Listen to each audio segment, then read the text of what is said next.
세상을 바라보는 발칙한 시선, 발칙한 경제입니다. 오늘도 재밌는 경제 이야기 들려드리겠습니다. 안녕하세요. 상식주의자 권순우 기자입니다. 최근 중국 정부가 참 과격한 정책을 많이 쓰고 있어요. 디디 추싱이 상장을 했는데 거의 상장 폐지를 시킬 기세로 규제를 하는가 하면 뭔가 이전에 엔트그룹 사건도 그렇고 사교육 기업에 대한 것도 그렇고 이번에는 게임은 이전에 인민의 아편이다 라는 표현을 쓰면서 굉장히 좀 과격한 정책을 예고를 했는데 이번에 18세 미만 청소년에게 앞으로 주말과 휴일에 하루에 1시간씩만 온라인 게임을 할 수 있게 제한을 했다고 해요. 하루에 1시간, 그것도 오후 8시부터 9시까지로 시간까지 정해줬다고 합니다. 국가신문출판서가 규제를 발표를 했는데요. 이 외의 시간에는 청소년은 게임을 허용할 수 없고 청소년들은 꼭 실명 확인을 거쳐서만 게임을 할 수 있다라고 발표를 했습니다. 사실 지난 3일에 중국 관영 매체에서 이제 인민의 아편 얘기가 나오면서 텐센트 같은 회사들의 주가가 20% 이상 폭락하면서 굉장히 큰 충격을 좀 줬었는데요. 이 이후에 텐센트는 정부 정책에 적극적으로 대응하겠다는 취지를 밝히면서 미성년자는 평일에 하루 이용 시간을 1.5시간, 1시간 반에서 1시간으로 줄였고 휴일 이용 시간도 3시간에서 2시간으로 줄인 바가 있습니다. 그리고 12세 미만 초등학생에게는 게임 아이템 구매를 할 수 없도록 제한을 했는데요. 이번에 조치가 좀 더 강화됨에 따라 이제 게임 회사들의 조치가 이루어질 테고 청소년들이 게임을 하기는 좀 더 어려워질 것 같습니다.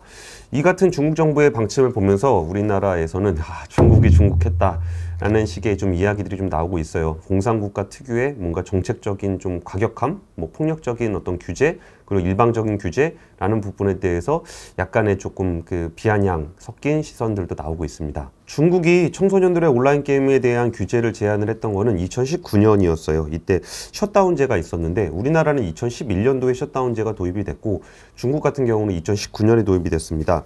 그래서 만 18세 이하 중국 청소년들은 밤 10시부터 오전 8시까지 온라인 게임에 접속할 수 없게 됐고요. 평일에는 하루에 90분까지만 온라인 게임에 접속할 수 있고 주말과 휴일에는 3시간까지 할 수 있습니다. 그리고 청소년들은 유료 아이템 소비도 제한이 좀 됐었습니다. 8세 미만의 아동들 같은 경우는 아이템 구매를 전혀 할 수 없고 16세 미만은 월 33,000원까지만 구매를 할 수 있고 19세 미만은 월 66,000원까지만 구매를 할 수 있다는 규제가 이미 2019년에 시행이 됐습니다.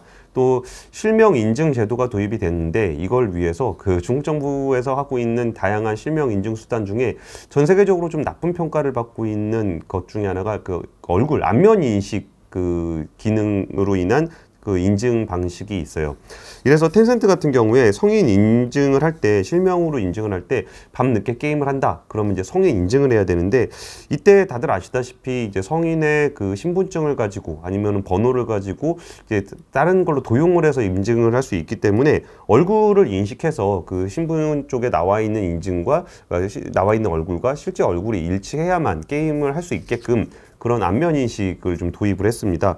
물론 비판적인 시각도 많이 있었지만 중국이잖아요. 중국에서는 이런 거를 시행을 했었고 이때 얼굴 확인이 안 되는 경우에는 텐센트의 게임을 이용할 수 없도록 현재 제도가 좀 시행이 되고 있는 상황이었습니다.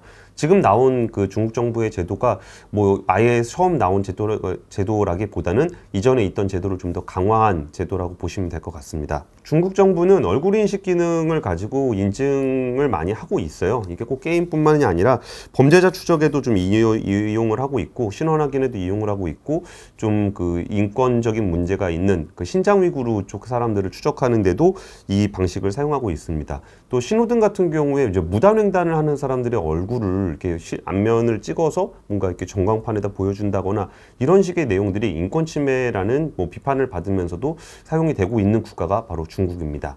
게임 규제의 시작은 시진핑 주석이 2018년에 청소년 근시의 심각성을 지적하면서부터입니다. 근시, 눈 잘 안 보이는 거 그거 얘기하는 건데요. 중국 정부는 그 당시에 어린이 청소년 근시 예방 종합 방안을 마련하면서 온라인 게임에 대한 규제를 처음 시행을 했어요. 2018년의 일인데 당시에 WHO가 중국의 청소년 근시율이 세계 1위다. 라는 것을 발표를 한 이유입니다. 그때 이제 청소년 근시율이 일단 중국의 근시 인구가 한 6억 명 정도가 되고 중국 정부 조사에 따르면 중국 중학생의 70%, 고등학생의 80%가 근시라는 겁니다. 이때 그 근시에 대한 정책이었기 때문에 게임 규제만 나왔던 건 아니고요. 일단 중국 정부는 초등학교 저학년한테는 읽고 쓰기 숙제를 아예 못 내게 했습니다. 그리고 이제 고학년 같은 경우는 1시간 내에 끝낼 수 있는 숙제만 내도록 했고, 중학생에게는 1시간 반까지만 그 숙제를 할 수 있는 기간이 1시간 반 정도에 할 수 있는 그런 숙제를 내라라는 게 교육부의 방침으로 나왔습니다. 이게 근시를 예방하는 거기 때문에 너무 이게 책을 오래 보거나 숙제를 너무 오래 하면 이게 아무래도 근시를 더 높일 수 있다. 이런 취지에서 나왔던 정책이었어요. 이 당시에 이제 근시 근절 방안 정책을 내놓으면서 하루에 1시간까지만 활용하는, 그러니까 스마트폰이나 PC를 학습 외의 목적으로 하는 거는 1시간으로 좀 제한을 하는 정책이 좀 있었고요. 그 당시에 인민일보는 뭐 40시간 연속 모바일 게임을 하다가 사망한 아이의 어떤 사건을 보도한다거나, 그 당시에 게임은 10대 독이라고 좀 강력하게 비판을 하기도 했습니다. 그 당시에도 이제 중국의 게임 시장은 전 세계 27%, 42조 원에 달했었고, 텐센트는 그 당시에도 게임에 굉장히 큰 회사였습니다. 그때도 주가가 30% 이상 빠지기도 했어요. 그러니까 중국의 게임에 대한 고민은 그때 이후에도 계속되고 있는데요. 일단 올해 초에도 이제 중국 교육부에서는 초중학생에게 교내에서 휴대전화를 사용할 수 없도록 했어요. 부모에게 어떤 전화를 할 일이 있다면은 뭐 이렇게 선생님을 통해서 하거나 교내에 있는 공중전화를 통해서 하기도 했고요. 또 이게 교육부에서는 학생들의 시력을 보호하고 공부에 전념할 수 있도록 하기 위한 조치다. 그리고 인터넷 게임 중독을 막기 위해서라고 했습니다. 그러니까 중국에서는 그 게임 중독에 따른 그 악영향에 대한 사건 보도는 굉장히 좀 크게 보도를 좀 하고 있어요. 그러니까 휴대전화 게임 중독으로 인해서 14살 아이가 게임을 그만하고 밥을 먹으라는 할아버지를 좀 잔인하게 살해한 사건에 대해서 보도를 하기도 했고요. 하루에 7시간 이상 게임을 하고서 게임 머니를 주지 않는다는 이유로 부모와 다투고 불을 질렀던 아이의 사건도 보도가 됐습니다. 또 한 아이는 부모 계좌로 1,000만 원 이상의 게임 머니를 샀다가 이게 들통이 나서 자살을 하기도 했던 사건이 연이어 보도가 되기도 했습니다. 그러니까 중국에서는 게임 중독이라는 현상을 이제 왕인 현상이라고 좀 부르고 있는데요. 처음에는 이제 PC방이라든지 인터넷 카페 같은 곳을 규제를 했습니다. 그러다가 이제 그 스마트폰이 보급이 되면서 이게 시간과 장소에 구애받지 않고 게임을 좀 하게 됐었는데요. 이게 또 중국스러운 뭔가 대책들이 계속적으로 있었는데, 게임 중독을 치료하는 목적으로 제 게임 업계의 삼청교육대, 이른바 특훈학교라는 곳도 중국에서는 꽤 오래전부터 횡행하고 있습니다. 청소년들을 한 6개월 동안 가둬놓고 군대식으로 훈련을 하는 그런 학교인데요. 아침 6시에 이제 기상을 시켜서 체력 훈련을 계속 시키고, 그리고 이제 논어 같은 것들을 교육을 시키면서 정신 훈련을 하는 그런 교육 과정입니다. 일종의 뭐 기숙학원 같은 구조인데 훨씬 더 이렇게 좀 강압적인 그런 교육 시설입니다. 학비도 500만 원 넘게 나올 정도로 꽤 비싼데요. 이 과정에서 특훈학교에서 뭐 전기 충격을 준다거나 뭐 약물 치료를 한다거나 아니면은 이걸 탈출하는 학생들이 발견이 된다거나, 좀 심한 사건 같은 경우에는 그로 인해서 어떤 구타라든지 이런 걸로 인해서 사망 사고도 발생할 정도로 이런 게임 중독을 개선하기 위한 특훈학교가 사회적 문제가 될 정도로 중국에서는 게임에 대한 어떤 경각심이 굉장히 높았어요. 근데 이 부분에 대해서도 중국의 학부모들은 이런 특훈학교가 좀 필요하다라고 보고 있는 거고, 이거들을 아이들의 어떤 자발적인 뭔가 그 계도로서 그런 거를 해소할 수 없다라고 좀 판단을 좀 하고 있는 것 같아요. 그래서 이런 특훈학교 관련한 이슈들도 계속적으로 제기가 되고 있지만, 그에 대한 필요성에 대한 얘기도 많이 보도가 되고 있어서 이런 부분에 대한 게임에 대한 어떤 그런 고민들은 여전히 좀 많이 있는 것 같아요. 사실 우리나라 같은 경우도 게임, 아이들을 키우는 학부모들 같은 경우는 게임에 대한 인식이 굉장히 안 좋을 거예요. 우리나라도 지금 한 2.5% 정도의 청소년이 게임 중독이라는 조사 결과가 있습니다. 그 2020년에 이제 게임 과몰입 실태 조사라는 것을 발표를 했는데, 여기서 과몰입이라든지 과몰입 위험군에 대한 비중이 한 2.5% 정도로 나타난 겁니다. 현재 한 청소년 중에 80% 정도는 게임을 하고 있는 것으로 좀 나타났고요. 문제가 없는 이용군이 한 20%, 문제가 있긴 하지만 뭐 긍정적인 효과가 없는, 문제는 없지만 긍정적인 효과가 없는 사용군도 한 57% 정도 된다고 합니다. 일단 그 과몰입 비율은 이제 초등학생이 2.5%로 제일 높았는데요. 중학생이 2.7%, 고등학생이 1.3%로 점점 이렇게 초등학생에서 중학생, 고등학생으로 가면서 좀 낮아지는 경향을 좀 보이고 있어요. 과몰입 비율에 대한 얘기입니다. 물론 이 부분들이 어떤 입시를 준비하는 과정에서 고등학생들이 좀 더 게임을 하는 시간, 그러니까 과몰입하는 비율이 좀 줄어든 측면이 있고, 아무래도 좀 더 성숙함에 따라서 과몰입이 좀 줄어드는 경향을 좀 보이고 있는 것으로 보여요. 그러다 보니까 좀 더 어린 학생들, 초등학생들에 대해서 오히려 좀 더 게임 규제에 대한 목소리가 우리나라에서도 높은 것도 이런 통계적으로도 좀 입증이 좀 되고 있는 것으로 보입니다. 그리고 또 이게 우리가 게임을 어떤 학생들이 더 많이 할까라고 생각했을 때 좀 막연하게 아무래도 이게 뭔가 첨단 문물에 익숙해 있는 도시 아이들이 좀 더 게임에 과몰입하지 않을까라고 생각을 해보실 수도 있는데, 사실 요새 스마트폰이 그렇게 첨단 문물은 아니잖아요. 그러니까 오히려 지금 읍면리 지역, 지방에서 거주하고 있는 청소년의 과몰입 비중이 한 2.3%로 더 높았는데, 이게 광역시나 특별시보다 1%포인트 이상 더 높은 수준이라고 합니다. 이게 아무래도 이게 도시 학생들이 좀 더 즐길 거리가 좀 더 많다 보니까 이런 비중으로 과몰입 비중이 읍면리의 지역에 있는 학생들이 더 높게 나온 게 아닌가 싶어요. 청소년의 한 30%는 평일 기준으로 하루 평균 1시간에서 2시간 정도의 게임을 하고 있다라고 하고요. 그리고 과몰입 청소년들은 하루 평균 게임 이용 시간이 무려 4시간이 넘는다고 해요. 그러면 하루에 4시간 이상이면 거의 학교에 있지 않은 시간은 거의 전부를 게임을 하면서 보내고 있다는 의미니까, 정말 우리의 학부모들이 걱정하고 있는 게임 과몰입에 대한 우려가 그렇게 좀 충분히 우려할 만한 수준으로 보일 수 있는 것 같아요. 그러니까 청소년들이 가장 많이 이용하고 있는 스마트 기기는 단연 스마트폰이 55%로 가장 높았습니다. 옛날에는 PC라든지 게임방이라든지 뭐 이런 데서 게임을 했다 그러면 이제 시간과 장소를 구애받지 않고 스마트폰으로 게임할 수 있는 비중이 높아진 측면이 있습니다. 어때요? 그러니까 중국이 이런 게임에 대해서 진짜 뭐 하루에 1시간만 해라, 8시에만 해라, 일주일에는 뭐 3번으로 제한된다, 이런 식의 정책을 쓰는 것을 보면서 야, 공산당이 너무 과격한 거 아니냐, 중국스럽다, 정말 중국이 아니길 얼마나 다행이냐, 이런 목소리들도 분명히 있어요. 근데 우리가 요즘 뭐 배달을 시키면서 거기에 이제 배달 기사들의 처우에 대해서 고민하고, 부동산 가격이 너무 다는 것에 대해서 걱정하고, 이런 게임 문제에 대해서 고민하고, 사교육이 더 이상 우리에게 어떤 교육이 어떤 성장의 사다리가 아니라 정말 부의 대물림을 하는 어떤 군비 경쟁처럼 느껴지는 거는, 우리의 고민이나 중국의 고민은 그닥 다르지 않은 것 같아요. 오히려 중국 정부는 거기에 대해서 공산주의 국가다 보니까 굉장히 직접적이고, 시장을 고려하지 않고 뭐 증시라든지 경제라든지 거기에 대한 일자리 창출이라든지 이런 걸 고민하지 않고 굉장히 스트레이트한 정책을 썼다 그러면, 우리나라는 아무래도 이제 이해관계자들의 어떤 의견도 조율을 해야 되고, 그것도 국민들의 자유를 너무 침해하면 안 된다는 차원에서 좀 더 간접적인 정책을 쓰고 있다는 좀 차이가 좀 있는 것 같아요.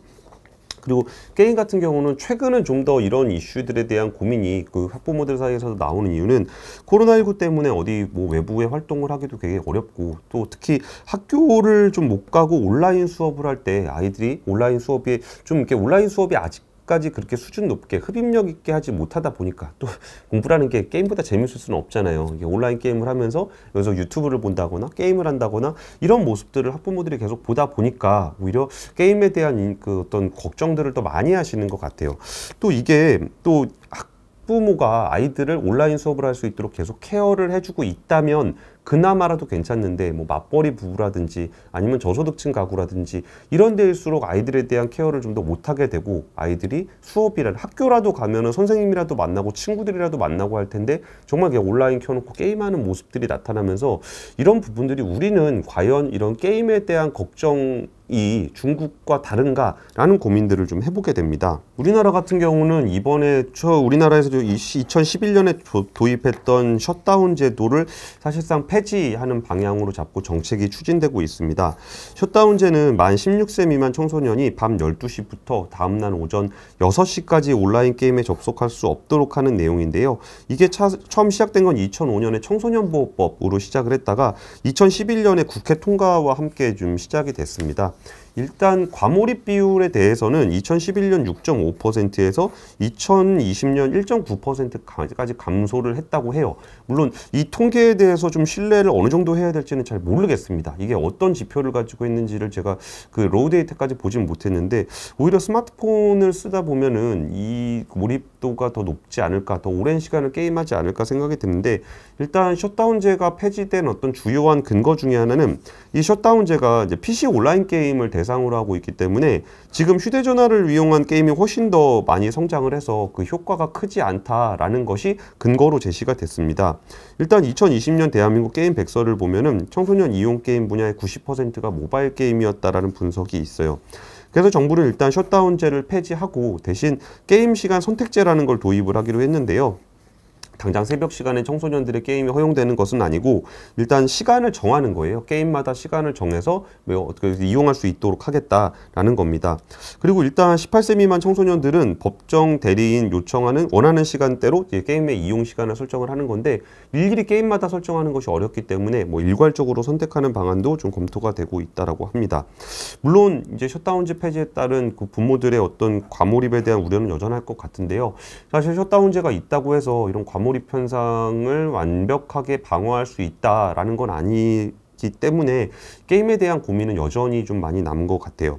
게임 위에 이제 여가 활동을 체험할 수 있도록 뭐 동아리 프로그램 같은 것들을 지원하고 거기에 뭐 월 바우처 형식으로 뭐 스포츠라든지 문화라든지 이런 걸 할 경우에 뭐 매월 8만 원 정도를 지원하는 그런 정책들도 추진이 되고 있다고 하는데 사실 이런 것들이 게임의 을 막을 수 있을까라는 부분에 대해서는 살짝 의구심이 듭니다. 지난번에 불소2의 과금과 이제 NC소프트의 주가 하락 관련한 에피소드를 다루면서 사실 이제 게임을 즐기는 것보다는 과금이라든지 뭐 그 중독이라든지 몰입이라든지 이런 데만 초점을 맞춰서 게임 회사들이 수익성 위주의 게임을 만들고 여기에 좀 더 과금을 유도하고 더 긴 시간 게임을 할 수밖에 없게 만드는 그런 게임을 만드는 회사들에 대한 비판을 저는 그 댓글이라든지 반응을 통해서 굉장히 좀 충분히 좀 느낄 수 있었던 것 같아요. 그리고 펄어비스의 도깨비를 보면서 우리가 이제 뭔가 이제 게임이라 그러면 음습하고 뭔가 그 중독되고 막 돈을 엄청 많이 쓰고 진짜 외부 활동 없이 거기에 정말 그 또 고립돼 있고 이런 이미지에 비해서 도깨비 같은 경우는 뭔가 좀 더 밝고 경쾌하고 가족이 함께 할 수 있는 그런 게임을 만들고 싶다라고 했던 점이 펄어비스를 바라봤던 굉장히 좀 긍정적인 이미지를 만드는 데 도움이 됐을 거라고 생각을 합니다. 그러니까 중국의 그 게임을 1시간으로 제한하는 주말에만 1시간으로 제한하는 그런 정책을 보면서 우리도 분명히 그 게임에 대한 고민이 있는데 그리고 진짜 그 게임 중에서도 뭐 되게 돈을 많이 쓰게 하고 중독시키려고 하는 그런 돈을 목적으로 하는 게임 회사들의 어떤 모습들에 대한 비판 의식도 분명히 있는데 그런데 중국의 정책은 분명히 과잉 대응이라는 느낌을 분명히 갖고 있고 자유라는 가치가 보장돼야 되는 것들에 대해서는 분명히 지켜줘야 되겠지만 그러면 우리가 똑같이 겪고 있는 과몰입이라든지 특히 청소년과 초등학생들을 대상으로 한 그런 게임 과몰입에 대한 우려 그리고 중독성 강한 게임들에 대한 우려가 분명히 우리나라 사회에도 있기 때문에 진짜 중국의 정책을 보면서 공산주의 국가, 뭐 진짜 그 폭도 국가, 독재 국가 이렇게 비판은 하겠지만 진짜 우리들의 고민은 어떻게 해결할지에 대해서는 정말 많은 생각을 남기게 하는 그런 이슈였던 것 같습니다. 오늘 준비한 얘기는 여기까지고요. 지금까지 발칙한 경제였습니다. 감사합니다.